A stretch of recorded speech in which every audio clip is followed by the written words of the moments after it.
Салықтан жалтару мақсатында бизнесті бөлуді қысқарту үшін бизнесті ашуға қойылатын талаптар күшейтілетін болады. Салық тәртібін бұзған үшін пропорционалды жауапкершілік шынымен тежеуші факторға айналады және заңға бағынатын салық төлеушілерді тәрбиелейді.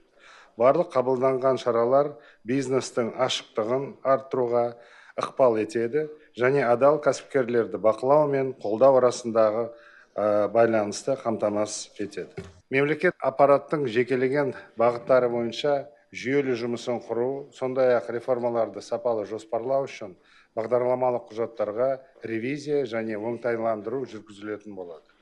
Мемлекет басшысы экономикалық өсудің жаңа нүктелерін құруды және өңірлік дамудағы дисбалансты жоюды тапсырды.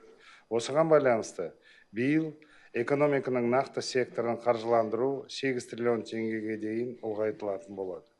Кейінгі жылдары нақты секторда қорландыру көлемін 10 триллион теңгеге дейін жеткізу жоспарлануда. Бюджет шығыстарын оңтайландыру және оларға басымдық беру мақсатында барлық мемлекеттік органдардың штат санын ұлғайтуға, әкімшілік ғимараттар салуға, көлік құралдарын сатып алуға және басқа да шараларға мораторий жарияланатын болады. Көмек шынымен мұқтаж азаматтарға көрсетіледі.